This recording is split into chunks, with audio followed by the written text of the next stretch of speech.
The first time I had ever walked into an Aikido dojo 25 and a half years ago, the first thing the instructor tells me is, "You look a little Jewish to be walking in here." And I swear to God, I stared right into his soul and I told him, "How dare you say a little? How dare you say a little?" And honestly, he respected me for it, and I've never looked back. And I think that actually leads us very comfortably into the topic of today's video. We are currently facing an absolute gridlock at 155 pounds. And a big reason for that is, for one, none of the contenders want to fight each other. But on top of that, Islam Makhachev wants to move up to welterweight. The only problem with that is his teammate Belal Muhammad is the current champion, so he wants to see how his fight with JDM plays out to decide whether or not he's going to move up. And I respect the hell out of that so much because, look, you take Khabib as an example, right? He had the opportunity to move up, but, come on, he's not going to do that. Just look at the state of the welterweight division at the time. You could either be fighting Conor McGregor, Dustin Poirier, or Justin Gaethje, or you could be fighting fucking Kamaru Usman, Prime Colby Covington, Gilbert Burns. Everybody talks about how stacked 155 was back then, which it was very stacked, but stylistically, 170 had more grapplers at the top of the sport. If I'm Khabib, I don't want to fight fucking Gilbert Burns at 170. You know what I mean? Dude, Hamzat didn't want to take fucking Gilbert Burns to the ground. All right? Kamaru Usman, the best takedown defense in the entire sport at the time. It's like, yeah, no thank you. But Islam does want to move up, and there are some very, very scary matchups for him at 170, I think. And of course, right, the big issue you're going to run into is weight. All right, Islam Makhachev, for the majority of his career at lightweight, sort of held the title as weight bully. The truth is, I've never really liked this title because at a certain point, if you're not cutting the maximum amount of weight you possibly can, you're just putting yourself at a massive disadvantage, all right? Pretty much every single person in the UFC currently who wants to be a top contender is cutting a tremendous amount of weight. You just don't really have a choice, all right? But Islam Makhachev has come out and said, he walks around about 182 outside of camp. And look, JDM on fight night after weighing in at 170, he's about 189. Sean Brady said while he was fighting Leon Edwards, he was fucking 200 pounds. Obviously, that weight disparity will always be a problem. The thing is, though, Islam, based on how he talks about it, it just seems like he is very disciplined outside of camp. Yeah. What do you get to when you're not in camp? Like you're just at home relaxing. You're training every day. I'm not that guy who eat everything, Gotcha. I always try to don't eat like in the nighttime. I don't like the sugar. I don't drink cola like maybe 4 or 5 years. Yeah. I don't drink soda, My weight maximum 182, I think. 182, gotcha. But his frame isn't that much smaller than JDM's. He could probably very easily get up to 187, 188, maybe even 190 without trying super hard. Apparently that is sort of where Shavkat walks around.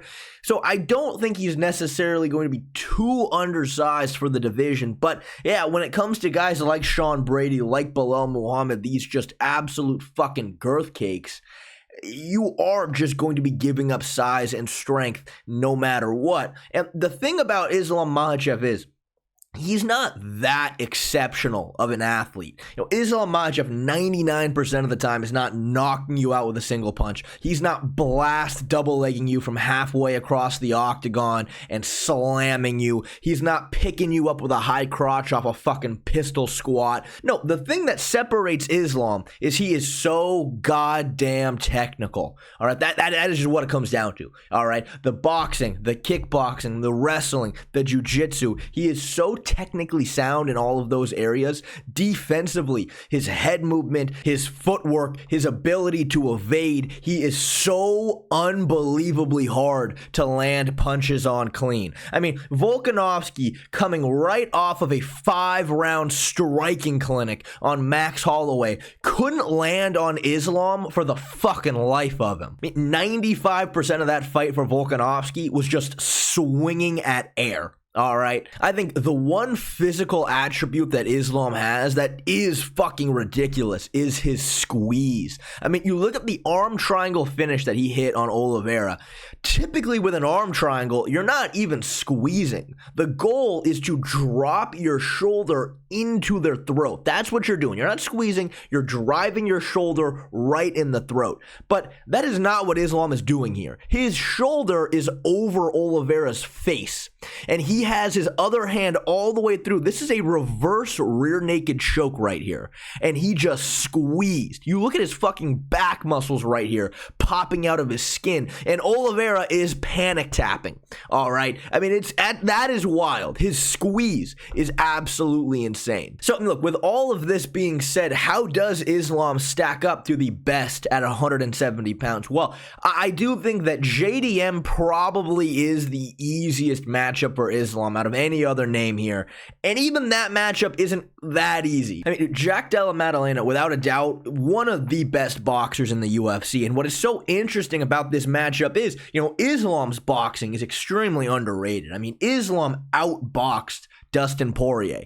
And, look, yeah, a lot of people tell you, well, no, that actually doesn't count because of the takedown threat. But, what I would tell them is, well, if I ever get my face absolutely boxed off in an MMA fight, I'm just going to say, well, look, it was a takedown threat, though. That doesn't count. Null and void, all right? My record is clean. But regardless, I do think JDM is overall better than Dustin Poirier. I think the way he mixes the punches upstairs, downstairs, and back and forth is so difficult to read. Like, people do not give him enough credit for just straight up outboxing Kevin Holland, who had a 6-inch reach advantage, 5-inch height advantage. I mean, that is very significant. And JDM just went tit for tat with him in the boxing and won the fight. I think another big thing that's going to help JDM in this matchup is he can fight from both stances very fluidly. Now, Islam Makhachev, when he faces an orthodox fighter as a southpaw, that is where his kicks really open up. But when his opponent is in a southpaw stance,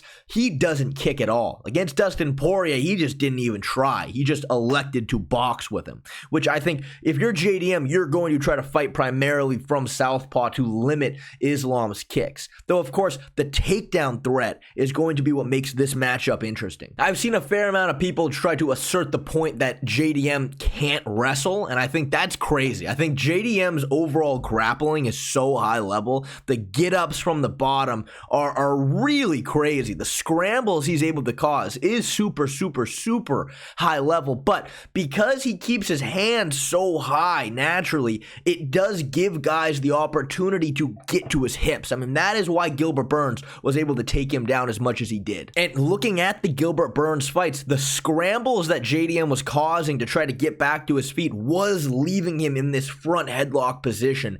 And I think this right here is the last place that I want to be with Islam. I think he is fucking lethal from here. Of course, right, there are things you can do if you know a Darce choke is coming. For one, grab 2-on-1 on one of Islam's arms for dear life.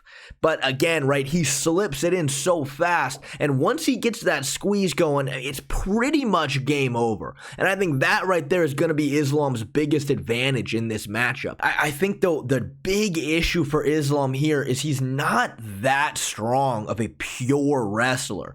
His best work is up against the fence. When he can shove you up against the fence, hike up the single leg, and then look for trips, that is where he is, I would say, one of the best in the UFC. But his takedowns out in the open, from what we saw in the Dustin Poirier fight, aren't that strong. Again, Islam Makhachev has never had a traditional wrestling match in his life. His takedown game is much more clinch-based, much more judo-based. He can certainly wrestle, but it's not his strong suit. When he's fighting somebody like Volkanovski, who he had such a significant height advantage over, where Volk is really trying to close the distance, that is the opportunity to duck right underneath it and make him run into takedowns, which we did see happen. But against somebody like JDM, who's going to be the slightly taller, longer fighter, those opportunities aren't going to quite be there the same way. But I do think overall Islam probably is going to be able to get to his hips. He probably is at some point going to be able to secure takedowns.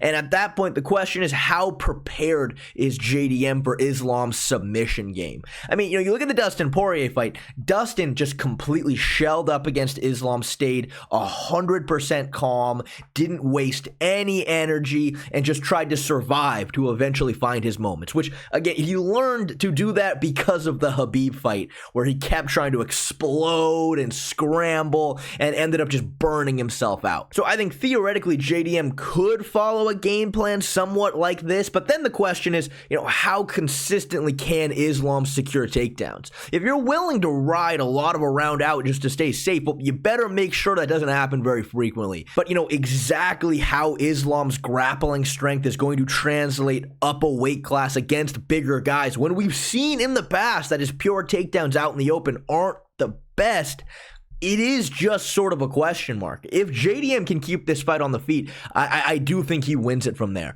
Again, I think that for how technical Islam is, JDM is more technical in the boxing. Again, by standing southpaw, he's going to be able to limit Islam's kicking game, and Islam is not going to be able to knock JDM out with a single shot. He's going to have to most likely outpoint him over 5 rounds on the feet, and I just don't think he's capable of that. Again, it really comes down to whether or not he can secure takedowns and what JDM's game plan from there is. So I think it's a very, very intriguing fight, and I think, again, it's probably one of the best matchups for Islam at 170. But, I just got to be honest, a lot of these other names up there, I mean, man, can Islam Makhachev beat Sean Brady? I mean, where is Islam better than Sean Brady? I think, Brady is not very kicking heavy at all. I think that Islam is a better kickboxer, but apart from that, I think Sean Brady has every single advantage. He's bigger, stronger. The boxing, it's close, but I think that Brady puts together the combinations, honestly, pretty nicely. I think his wrestling is very high level. I think he might have the best jiu-jitsu in the UFC, period. Again, right, he fucking beat Craig Jones in a grappling match, kind of, a little bit. But still, right, what advantage does he have over Sean Brady? Shavkat Rakhmonov, I mean, look, we've known forever that Shavkat is not going to be able to take down Islam Makhachev, most likely. Shavkat, his takedowns are very clinch heavy, and that's going to be really difficult to do against a Sambo judo specialist like Islam, who specializes in the clinch. But for Shavkat, who is probably close to 6'3", to go out there and outbox, outstrike Ian Gary over 5 rounds, it is kind of crazy. I really don't know if Islam is capable of going up against these guys who are going to be maybe not even that much bigger weight-wise, but just their frames are so tall, so long, who have these elite skills. I don't really know if you can compare a lot of the current 155ers to these guys up there at 170. I think it's a very, very, very tough ask. So overall, I really can't blame Islam for wanting to wait and see how this fight plays out between Belal and JDM, because out of all of the names up there at 170 right now, I do think JDM is the easiest fight for him, and it's still not very easy. And just that 15-pound jump is going to be so difficult when you mix in the fact that these guys are just so well-rounded and so skillful. But on a technical level, I do think Islam is right up there with them. But again, on top of the physical attributes they're going to have over Islam, that just makes this so, so difficult. So I'm like, I don't know, but I am only fighting JDM if I'm Islam Makhachev.